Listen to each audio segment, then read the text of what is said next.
The Freedom Singers were singing the song Oginga Odinga, because Oginga Odinga is one of the foremost freedom fighters on the African continent. At the time he visited in Atlanta, Georgia, I think he was then the Minister of Home Affairs in Nairobi, in Kenya. But since Kenya became a republic last week, and Jomo Kenyatta ceased being the Prime Minister and became President, the same person that you are singing about, Oginga Odinga, is now Kenyatta's Vice President. He's the number 2 man in the Kenya government. And the fact that you would be singing about him, to me, is quite significant. 2 or 3 years ago, this wouldn't have been done. 2 or 3 years ago, most of our people would choose to sing about someone who was, passive and meek and humble and forgiving. But Oginga Odinga is humble and forgiving. But Oginga Odinga is not passive. He's not meek. He's not humble. He's not nonviolent. But he's free.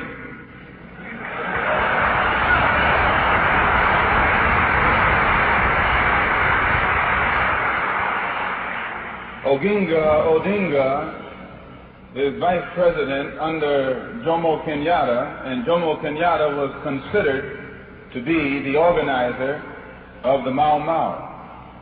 And I think you mentioned the Mau Mau in that song. And if you analyze closely those words, I think you'll have the key to how to straighten the situation out in Mississippi. Yes, sir. The Mau When the nations of Africa are truly independent, and they will be truly independent because they're going about it in the right way, they will give the historians will give the Prime Minister, or rather President Kenyatta, and the Mau Mau their rightful role in African history. They'll go down as the greatest African patriots and freedom fighters that continent ever knew, and they will be given credit for bringing about the independence of many of the existing independent states on that continent right now. There was a time when their image was negative, but today they're looked upon with respect, and their chief is the president, and their next chief is the vice president. And I have to take time to mention that because, in my opinion, not only in Mississippi and Alabama, but even right here in New York City, you and I can best learn how to get real freedom by studying how Kenyatta brought it to his people in Kenya, and how Odinga helped him, and the excellent job that was done by the Mau Mau freedom fighters. In fact, that's what we need in Mississippi.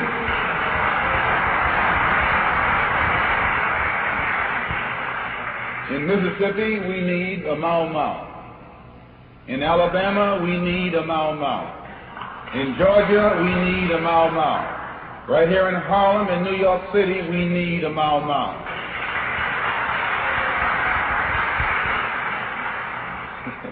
And I say it with no anger, but I say it with very careful forethought. The language that you and I have been speaking to this man with in the past hasn't reached him. And you can never really get your point across to a person until you learn how to communicate with him. If he speaks French, you can't speak German. You have to know what language he speaks and then speak to him in that language. And when I listen to Mrs. Hamer, a black woman, could be my mother, my sister, my daughter, describe what they had done to her in Mississippi, I ask myself, how in the world can we ever expect to be respected as men when we know that we will allow something like that to be done to our women and we do nothing about it?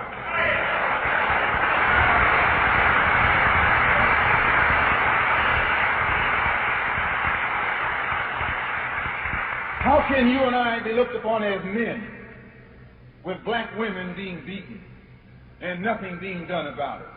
Black children and black babies being beaten and nothing being done about it. No, we don't deserve to be recognized and respected as men as long as our women can be brutalized in the manner as that this woman described and nothing be done about it, but we sit around singing, "We shall overcome."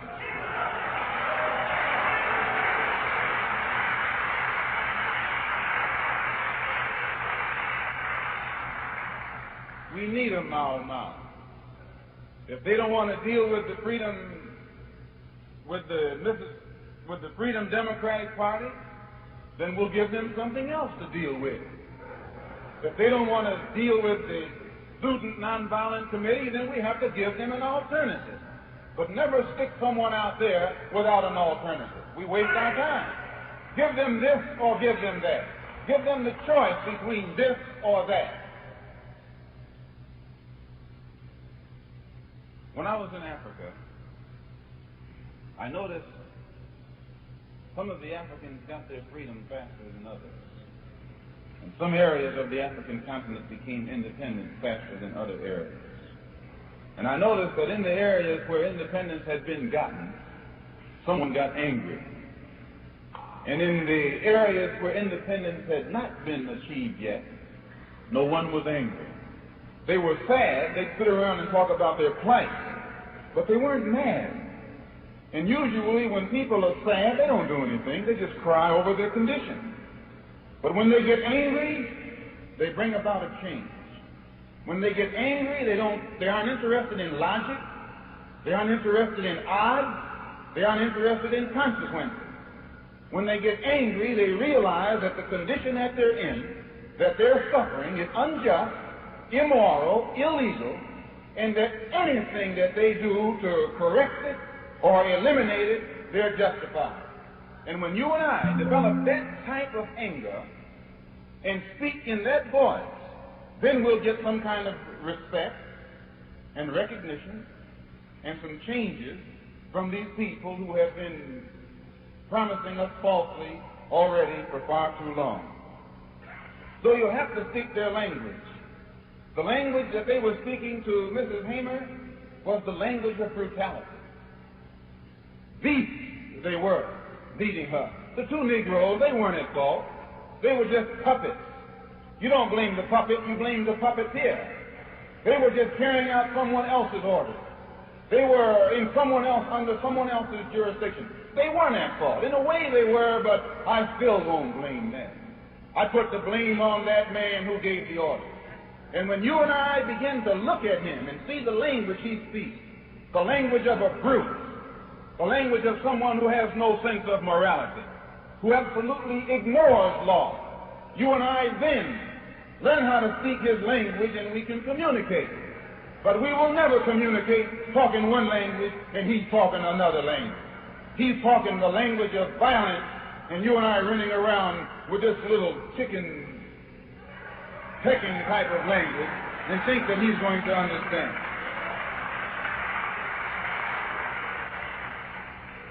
Let's learn his language. If his language is with a shotgun, get a shotgun. This language, yes, I said, if he only understands the language of a rifle, get a rifle. If he only understands the language of a rope, get a rope. But don't waste time talking the wrong language to a man if you want to really communicate with him. Speak his language. And there's nothing wrong with that. If something was wrong with that language, the federal government would have stopped the cracker from speaking it to you and me.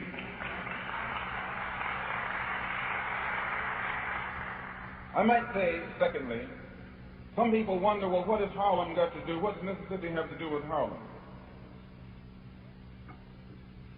It isn't actually Mississippi. It's America. America is Mississippi.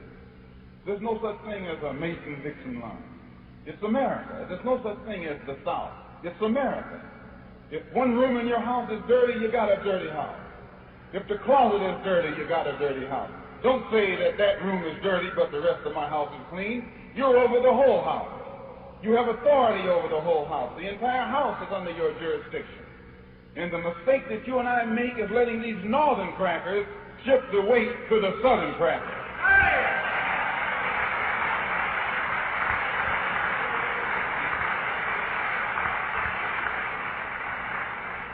The senator from Mississippi, one senator from Mississippi is over the House Judiciary Committee. He's in Washington, D.C., as Mrs. Hemer has pointed out, illegally. Every senator from a state where our people are deprived of the right to vote, they're in Washington, D.C., illegally. This country is a country whose governmental system is run by committees, House committees and Senate committees. The committee chairman occupies that position by dint of his seniority. Eastland is over the Judiciary Committee because he has more seniority than any other senator after the same post or on that committee. He's the chairman. Fulbright, another cracker from Arkansas, is over the Foreign Relations Committee. Ellender of Louisiana is over the Agriculture and Forestry Committee. Russell of Georgia is over the Armed Services Committee. And it goes right on down the line. Out of 16 committees, 10 of them are in the hands of Southern racists. Out of 20 congressional committees, 13 are in the hands, or at least before the recent elections, in the hands of Southern racists. Out of 36 committees that govern the foreign and domestic direction of this country, 23 are in the hands of Southern racists. And the reason they're in the hands of Southern racists is because the areas from which they come, the black man is deprived of his right to vote. If we had the ballot in that area, those racists would not be in Washington, D.C. There'd be some black faces there. There'd be some brown and some yellow and some red faces there. There'd be some faces other than those cracker faces that are there right now. So what happens in Mississippi in the South has a direct bearing on what happens to you and me here in Harlem. And likewise, out of the Democratic Party, which black people supported, recently, I think something like 97%, all of these crackers, and that's what they are, crackers, they belong to the Democratic Party. That's the party they belong to. Same one you belong to. Same one you support. Same one you say is going to get you this and get you that. Why, the base of the Democratic Party is in the South. The foundation of its authority is in the South. The head of the Democratic Party is sitting in the White House. He could have gotten Mrs. Hemer in Atlantic City. He could have opened up his mouth and had her seated. Hubert Humphrey could have opened his mouth and had her seated. Wagner, the mayor, right here, could have opened up his mouth and used his weight and had her seated. Don't be talking about some crackers down in Mississippi and Alabama and Georgia. All of them are playing the same game. Lyndon B. Johnson is the head of the cracker party.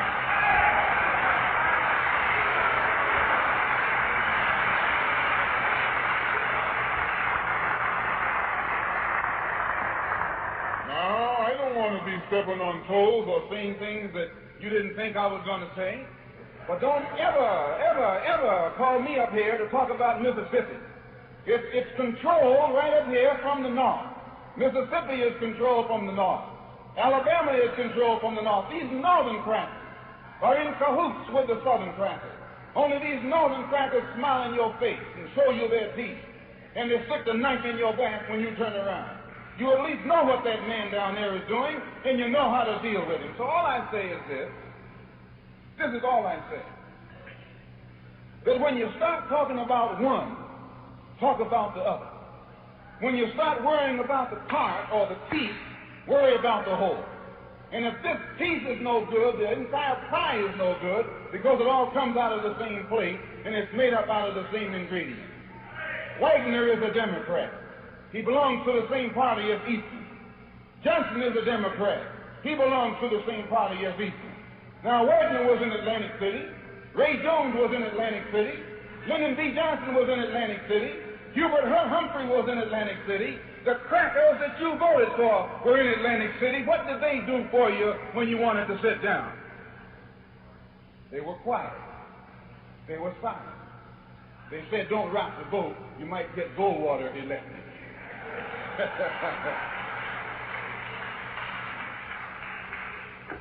So I just have one bit of a suggestion to offer before I sit down. And excuse me for raising my voice, but I feel like raising it.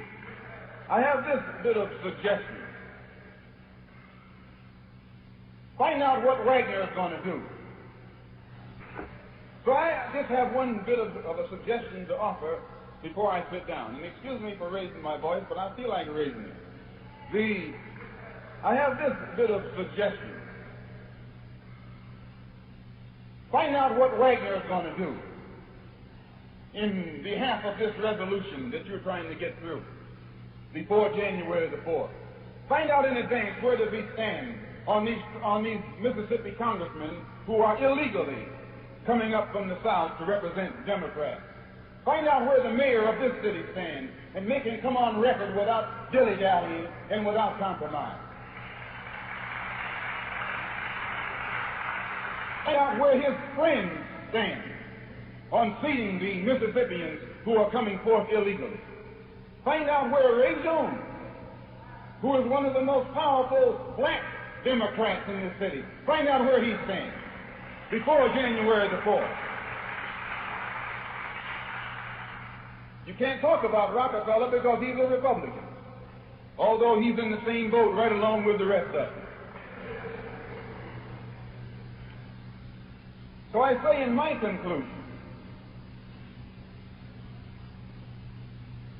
as Mrs. Hamer pointed out, that the brothers and the sisters in Mississippi are being beaten and killed for no reason other than they want to be treated as first-class citizens. There's only one way to be a first-class citizen, as first-class citizens. There's only one way to be a first-class citizen. There's only one way to be independent. There's only one way to be free. It's not something that someone gives to you. It's something that you take. Nobody can give you independence. Nobody can give you freedom. Nobody can give you equality or justice or anything. If you're a man, you take it. If you can't take it, you don't deserve it. Nobody can give it to you. So if you and I want freedom, if we want independence, if we want respect, if we want recognition, we obey the law. We be peaceful. But at the same time, at any moment that you and I are involved in any kind of action that is legal, that is in accord with our civil rights, in accord with the courts of this land, in accord with the Constitution, when all of these things are on our side, and we still can't get it, it's because we aren't on our own side. We yet don't realize the real price necessary to pay to see that these things are enforced where we're concerned. And until we realize this, they won't be enforced where we're concerned. We have to let the people in Mississippi, as well as Mississippi, New York, and elsewhere, know that freedom comes to us either by ballot or by bullets. That's the only way freedom is gotten.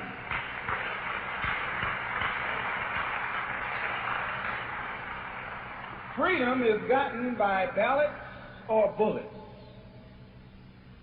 These are the only two avenues, the only two roads, the only two methods, the only two means, either ballots or bullets. And when you know that, yes, when you know it, then you are careful how you use the word freedom. As long as we're going to sing up on, as long as you think we're going to sing up on some, you come in and sing. I watch you. Those of you who are singing, are you also willing to do some swinging with some of these? No, this is true. They've always said that I'm anti-white. I'm for anybody who's for freedom. I'm for anybody who's for justice. I'm for anybody who's for equality.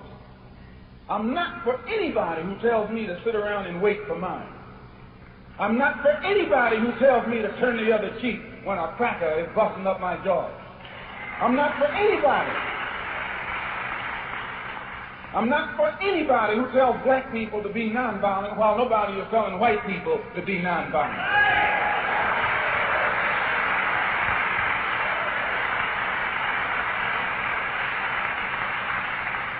So I just say in my conclusion, I know I'm in the church and I probably shouldn't be talking like this, but Jesus himself, he was ready to turn the synagogue inside out and upside down when things weren't going right. In fact, in the book of Revelation, they got Jesus sitting on a horse with a sword in his hand, getting ready to go into action. But they don't tell you and me about that Jesus.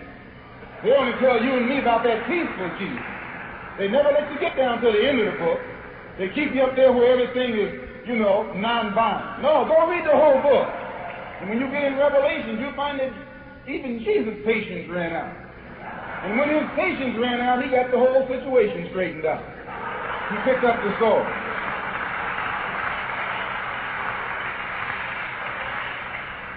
So, I believe that there are some white people who might be sincere. But I think they should prove it. And you can't prove it to me by singing with me. You can't prove it to me by being nonviolent. No. You can prove it by recognizing the law of justice. And the law of justice is, as you sow, so must you reap. The law of justice is, he who kills by the sword shall be killed by the sword. This is justice. Now, if you are with us, all I say is, make the same kind of contribution with us in our struggle for freedom that all white people have always made when they were struggling for their own freedom. And your freedom was you were struggling for your freedom in the Revolutionary War.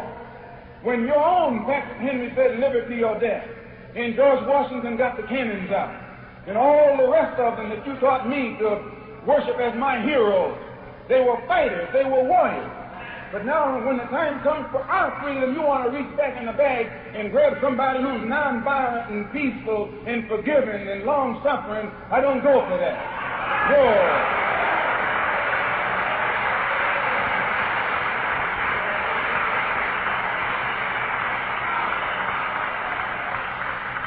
I say that a black man's freedom is as valuable as a white man's freedom. And I say that a black man has the right to do whatever is necessary to get his freedom that other human beings have done to get their freedom. Just a moment. And I say that you and I will never get our freedom nonviolently and patiently and lovingly. We will never get it until we let the world know that as other human beings have laid down their lives for freedom and also taken life for freedom, that you and I are ready and willing and equipped and qualified to do the same thing.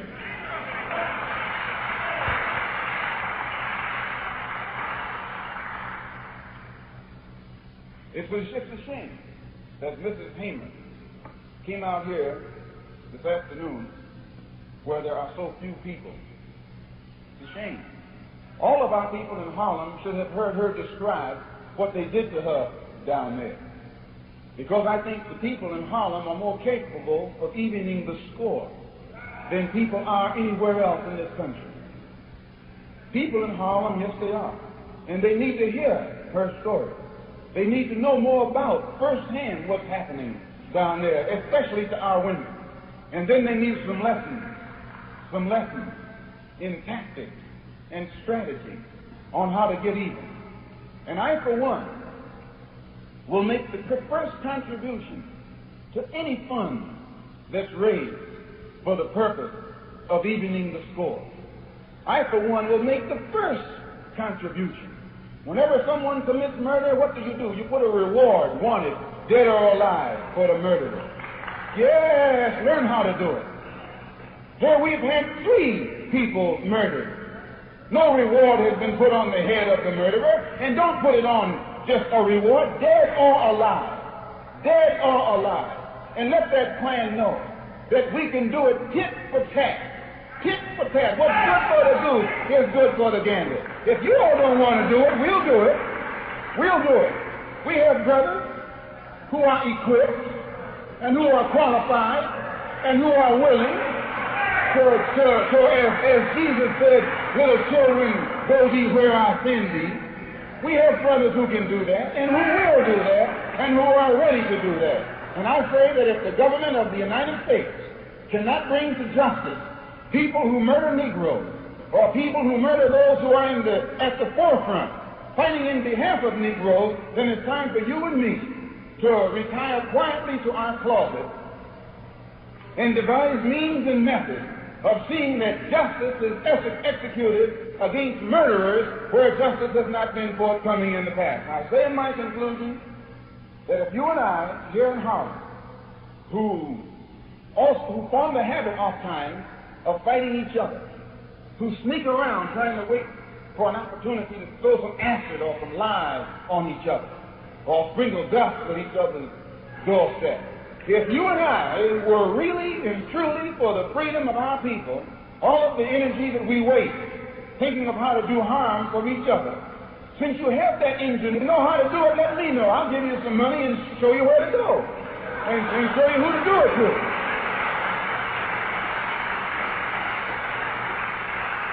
And then you will go down in history as having done an honorable